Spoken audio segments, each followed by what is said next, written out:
Good morning to everyone. Thank you very much for connecting with us today in our second day of our USIL International Fest 2020, Discover Peru, Study Now and Travel Later. For today's session, we will address the topic, how to plan your faculty-led program in a COVID-19 context. The next slide, please. Especially given the current circumstances we are facing in our different countries, where many international programs have had to be adapted, maybe to a blended or fully online format. And I would like now to introduce you to Mrs. Rocio Valdarrago, Head of International Alliances, to open today's event. Good morning, Rocio. Good morning, Cynthia, and thank you very much for that introduction. And good morning to everyone who is connecting. Thank you to our partners, some of our students, and to our international team, and especially to our keynote speaker this morning, Melissa Lee. She's the CEO and founder of the Green Program, so we are very happy to have her with us. We have been working with the Green Program for many years now, and we are very happy to continue to collaborate with them. So welcome everyone, and thank you for connecting to our fifth session of our second USIL International Fest. We're very happy to have you here. And now, Cynthia, thank you. You can continue. Thank you so much. Thank you, Rocio. Okay, so we will start with the definition of a faculty-led program. It is a short program where college or university students travel within a group, directed and supervised by faculty members from the same institution. The length of these programs could last from 1 to 5 weeks, and students have the opportunity to take one or more courses during their on-site experience. They can also take classes with their own professors or professors from the universities around the world, which also helps to bring a cultural perspective to their classes, and also participate in different academic activities, including field trips and cultural visits. For example, the ones we can see on the pictures, the field trip to Machu Picchu, to local communities, and also to different companies related to the academic topic. Now that we are living in this current context with the COVID-19 and also the safety measures, the new proposal we are giving to our faculty-led programs as for the academic content is to develop them fully online. Also, online academic sessions will be delivered via Canvas platform and also Zoom, and real-time sessions with our professor. We think it's the most important thing, so students can connect with our faculty, interact with them, and also solve any doubts for their classes. The official transcript, academic transcript, will be delivered at the end of the program according to the number of credit hours from the program. And also, as for the field experience, there will be travel itineraries from 3 to 7 days or more, depending on the official schedule. The accommodation will be included or it's optional. Also, we have touristic and cultural activities relevant to academic content, the transportation in Lima and Cusco, and a field support coordinator who will support the group during the field experience. And now, with great pleasure, I would like to introduce you to Melissa Lee. As Rocio mentioned, she is founder and CEO of the Green Program, with whom we work the tailor-made program in Cusco, Peru. Hello, Melissa, how are you? Hi, Cynthia. Thank you so much for having me. Hi, everyone. Good morning, good afternoon, good evening, wherever you are joining us from today. My name is Melissa Lee. As Cynthia mentioned, I'm the founder and CEO of the Green Program.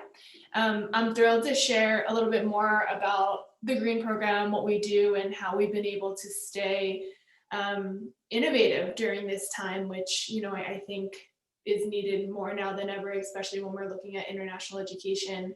And this very special week of International Education Week as well. So I'll dive right into it. Let's head into our next slide, please. Great, so the Green Program, I can tell you what we do, but first I want to share why we do what we do. Our mission here is to educate and empower future sustainability leaders through new and innovative models of experiential education, travel, and adventure. I'll say that this mission has continued strong, and you know, we've been pretty steadfast in this mission since COVID as well. So hopefully sharing more insight into how we've been doing that. Next slide. This is what we do. So we create innovative programs that are designed with sustainability in mind, the sustainable workforce in mind, and the 21st century in mind too. Some of those skill sets that students are getting out of our programs are listed below, things that you're not typically getting in a standard classroom setting as well. So everything from, of course, diversity and cultural intelligence to leadership, analytical thinking, creative problem solving are some, to name a few. Next slide, please. Some background of the Green Program is I started the Green Program in 2009 as a student that was really hungry for some more global experience that connected classroom to career. And when I say career, I was looking for careers that made some sort of social impact in the world. And it wasn't clear as a first year or second year or third year or fourth year student going through my higher education experience. So we decided, you know, let's use the world as our classroom and tap into that in a really purposeful and intentional way. Since 2009, we've held and hosted accredited courses in locations listed below: Costa Rica, Thailand, Slovenia, Croatia, Nepal. We did a alumni reunion across all of our US national parks. I'll share some more right now, but all of our programs are focused on the Sustainable Development Goals, and we use this SDGs as a framework for all of our courses as well. So for example, in Peru, which we'll talk more about specifically, that course is focused on water resource management. Iceland is focused on renewable energy innovation and sustainable practices. Japan is focused, it's actually in Fukushima, focused on disaster mitigation and nuclear to renewable transitions. And Nepal right now that we're also hosting is focused on microgrids for rural development as well. So those are just a few examples of our accredited programs abroad. Next slide, please. So this is our how slide. So how are we doing this as a whole? And I'll say this still stands with COVID and how and I guess what we'll talk about next is a little bit more insight into how we're holding up to all of these standards that we have, and our promises that we're holding for our students as well, and how we're living up to that. So since 2009, basically our model has been short-term and intensive. What we mean by short-term is 8 to 10-day programs. We are able to deliver over 50 hours of course credit and time for them to be learning in the classroom and on the field. And Peru, the course has ranged between 2 to 3 academic credits over the years as well, just within those 10 days. And that's with USIL and our course that we have developed together there. As I mentioned earlier, the SDGs are core to what we do. That's, you know, every time I'm developing a program, we start with SDGs. And the reason for that is, you know, there's multiple reasons. One of them is that we need it. If our world leaders have come together and said, these are our 17 world's most pressing problems, my next question is, okay, well, how do we start training people to start solving them? So education is core. That's what, you know, we live and breathe every day. So this is something that's been really important to us, and we've dedicated all of our courses and curriculum to the SDGs. But with that, we also want to say, okay, well, after these 10 days, what happens?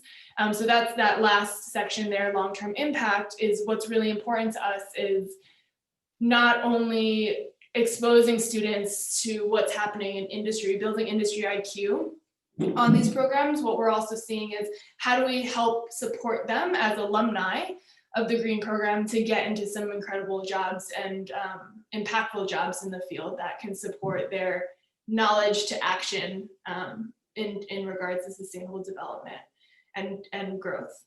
So those are the SDGs. What we also do on our programs are capstone projects too. So those are innovative entrepreneurial solutions that they'll work on in interdisciplinary groups to solve the sustainable development goals. And again, just gaining and practicing real world skills while they're abroad with us on those 10 days. Increased accessibility is a big, I would say our special sauce to the green program as well too. So, we're able to grant students some pretty incredible access to places in Peru, like Machu Picchu's hydroelectric facility. We were one of the first groups ever allowed access into that group through this program as well, which has been pretty rare. So, these are places that you can't necessarily just walk into as a normal tourist or even just like a student traditionally studying abroad. In other locations, what this looks like is, Iceland's largest geothermal facilities. We're on the glacier seeing climate change happening firsthand, and then also, up to Fukushima's disaster zones. We suit up and we go into the nuclear facilities. We're in Japan's Atomic Energy Agency and Renewable Energy Agency, just seeing what's happening on the ground. So getting that, uncovering the raw access to what is really happening, good, bad, and ugly with sustainable development. It's really important to us that we have to expose people to our world's problems before we can actually start solving them in a better way. And then, like I said, long-term access is access to jobs, alumni reunions, events, continuing that path professionally for students post-program as well. Next slide. So since COVID, these are just a few things that we've been doing, and I know depending if you're faculty or even students on this call, these should look familiar. Some of the things that we've done, we continue to constantly monitor and work alongside World Health Organization, the CDC, and the Department of State. I'll mention I'm based in Philadelphia in the US, so those are the protocols that we're looking at. However, as different countries are evolving, we are looking at and assessing different locations by a case-by-case or location-specific review. So for example, Iceland might be developing or have different standards than Japan or than Nepal or than Peru. So we're always, to be honest, we're always on, in communication with our partners on the ground to see what's safe, what's practical, and what's reasonable for us to be able to continue getting travel back open for students. At this point, we are not traveling. We have not traveled since March, like many other programs this year. So applications are non-binding. So this is something that we've always done for our program. So what has helped us is just to make these standards more clear and reiterating them to students. So, the hunger is there, there's a pent-up interest in studying abroad and to travel again, especially with the youth and students. We were actually on a call yesterday. The Green Program hosted the Future of Travel for International Education Week, and we had people from the United Nations World Travel Organization join as well. And they're saying our students are the ones, as in students who are traveling, are the ones who are really going to start setting the tone of what is possible for travel, when travel is going to start again, because they're the risk takers, they're the ones that are open and willing to travel the second they're going to be able to. So, there's a lot of opportunity within the market and the students that we're and the university partners that we work with there. So going back to that point, applications are non-binding. It's been really helpful for us to just start those conversations with students. We're planning into 2021, 2022. Again, nobody knows what's going to happen, so there's no promises in terms of when we're able to travel again, but we do want to continue having those conversations with students. And then just flexibility, what happens if your program gets postponed? How flexible can we be? Being able to work with our partners there. Next slide, please. I will say, okay, our Learn How Travel Later model was basically born the same week, we hit the ground running when there was a travel ban put in place in March. So we had to sit down, my team, and start thinking about what do we do? How do we deliver sustainability education in an international context? Given the challenges now. And, we've been rising to the occasion, and thanks to our partners like USIL, what we've been able to do is create, this is our version of our hybrid program. So Learn Now, Travel Later is exactly what it sounds like. What we've been doing is we've been separating our programs into two sections. Part one would be the Learn Now online program delivery. So we actually would take, in a 50-hour total course for our program, we would take 20 hours, for example, and deliver that on an online context. And then when it's safe to travel again, so for example, postponing this to, let's say, in July or August 2021, students would be able to travel and have the on-site portion delivered as well. This has helped students, and we've actually, it's just been really interesting just to see the pros and cons in this model, and I'm happy to talk more about this, but the pros have definitely outweighed the cons in this model, in terms of being able to keep students on track for their travels, especially students who are looking for credit, or just a global experience to be able to learn from, Oscar, who's our amazing professor, who has a lifetime of experience. Why wait until 2021 or 2022 whenever we can travel again to be able to start learning? And when we have a topic that's so important like sustainable development, for us, it was just getting that urgency going again and saying, we more than ever, we need to start delivering this content. And to be honest, students are really eager and still looking for this. So it was a really good match made there in terms of the interest and the online delivery. And I know there's things like Zoom fatigue, of course, and I would place that in one of the cons. But just to counteract that, the sense of community we've been able to build before students have even been able to get together on a program, they've still never met.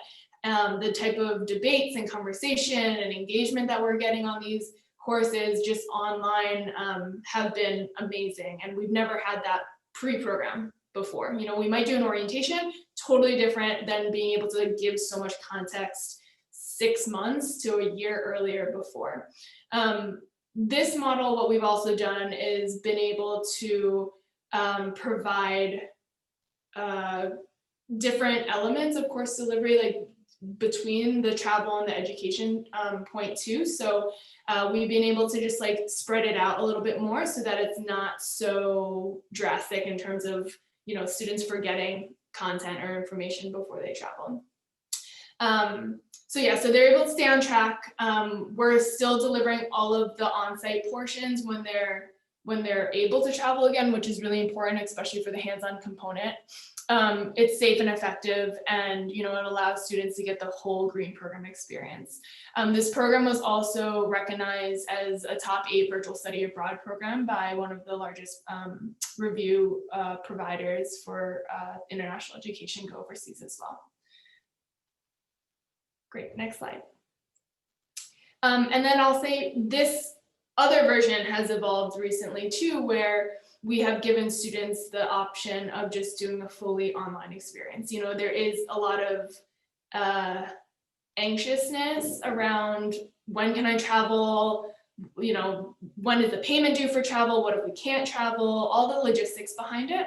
So we've been able to open up another option that is going to allow 100% online with field visits and interviews with locals and the different sites that we're able to visit. USIL has been amazing to do like really fun and add cultural elements to, like the cooking classes, they have salsa classes, these types of things that is obviously different than being in the country, but I mean, personally speaking too, I think it's really refreshing to be able to like log on one night as a part of a course and take a cooking class with the rest of my cohort that's all around the world and maybe learn how to make some ceviche or something.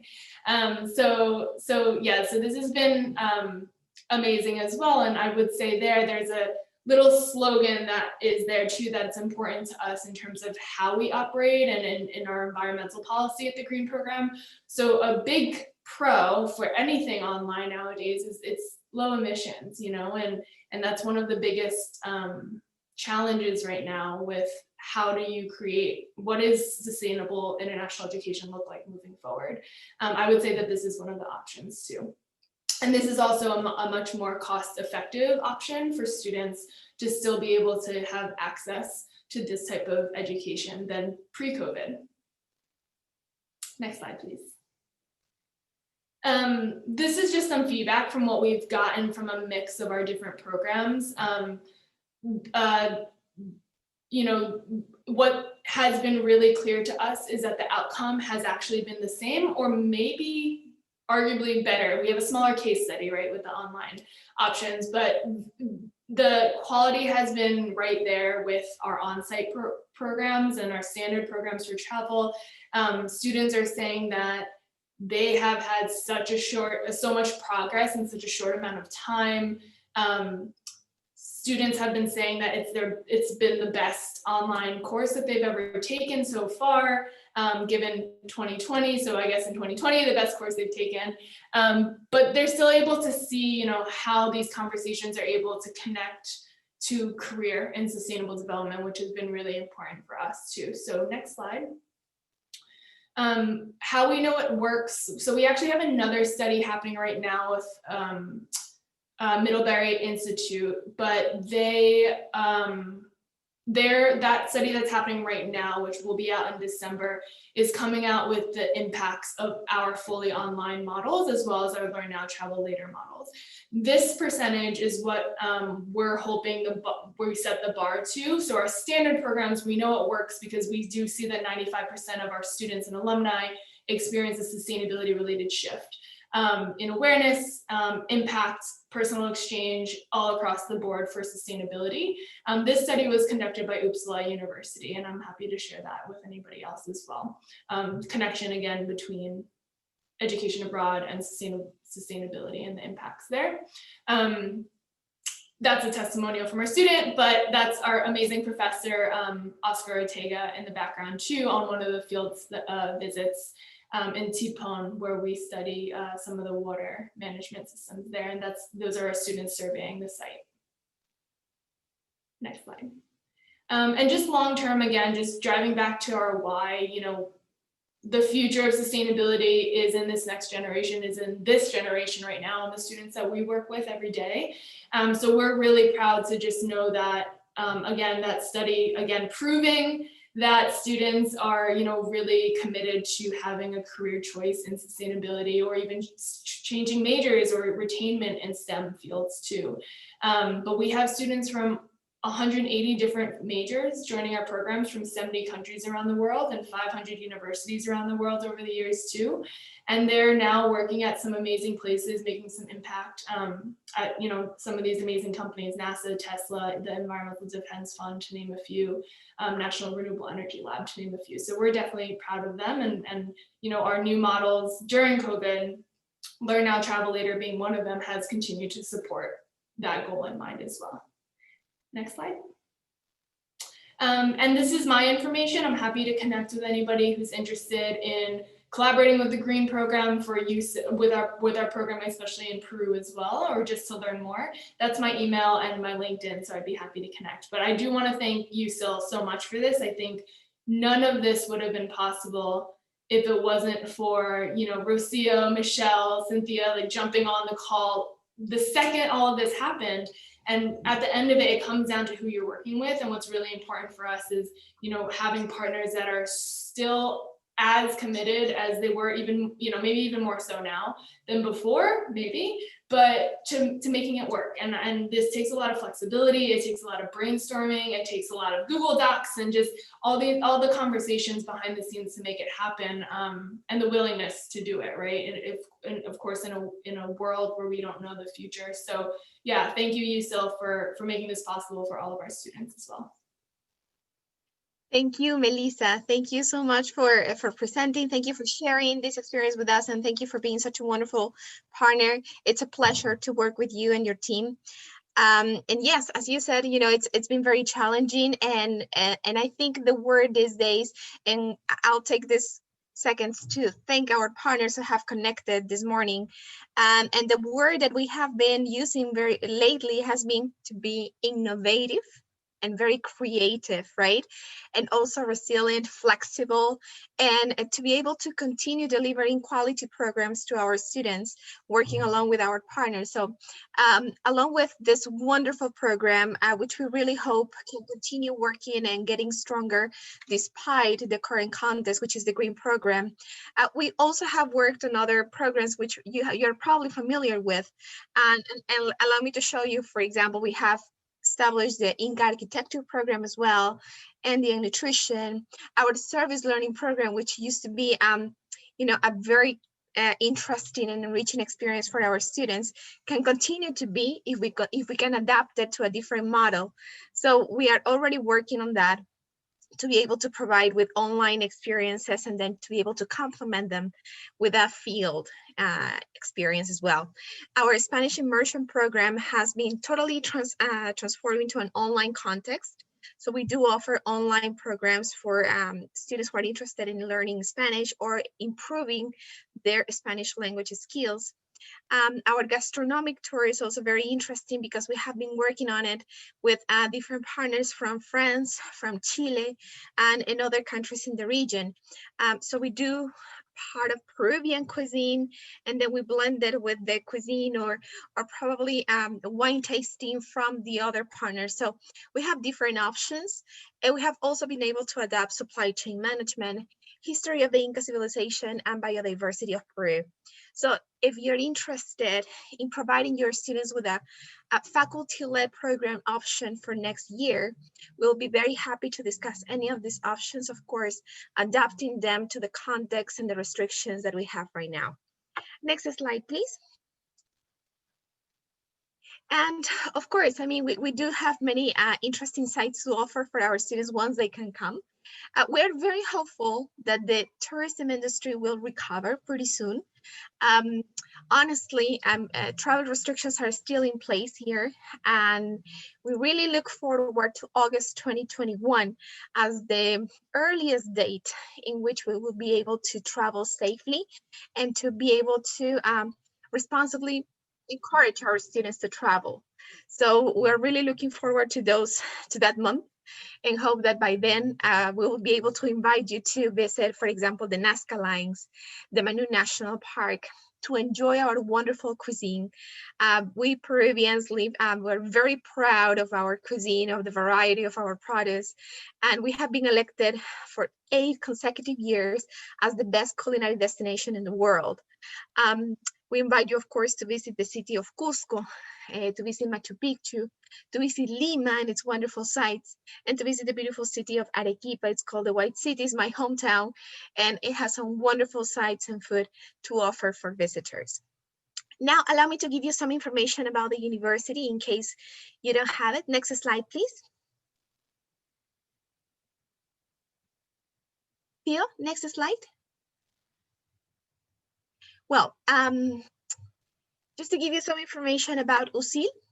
USIL hosts over 21,000 students and 8 professional colleges distributed in 3 campuses, 31 professional majors or careers.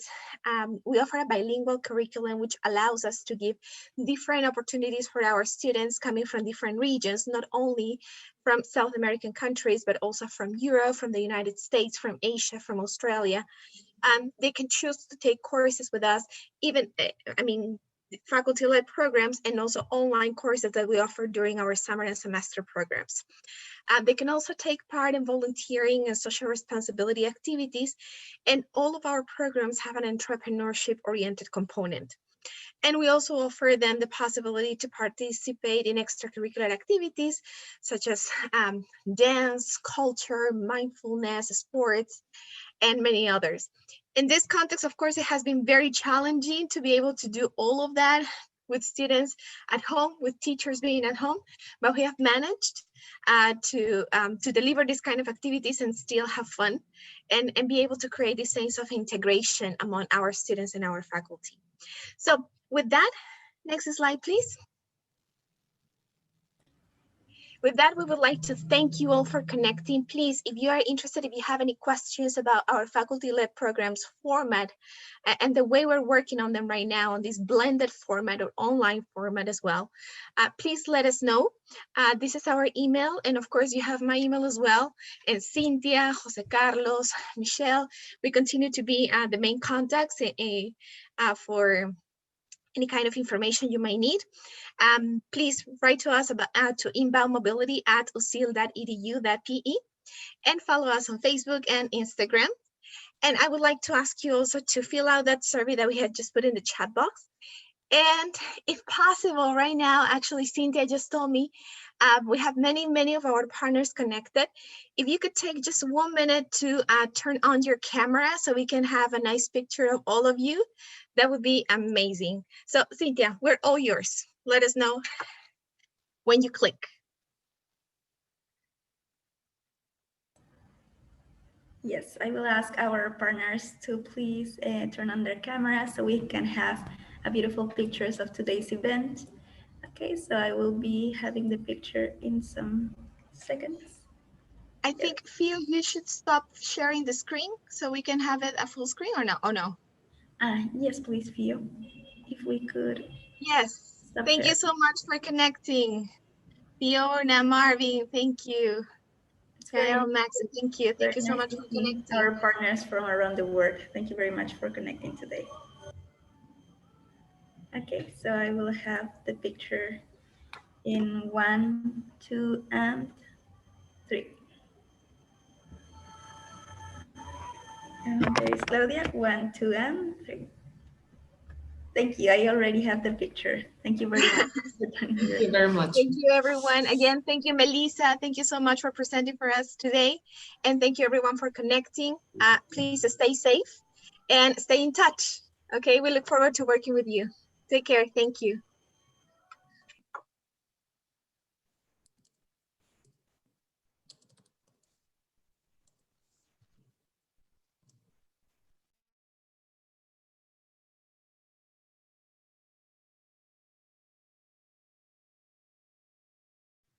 Thank you, Melissa.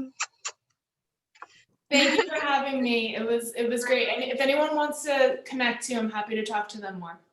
Yes, thank you so much. Very much. Stay safe, everybody. Bye-bye. Take care. Thank you. Bye. Take care. Bye. Ciao.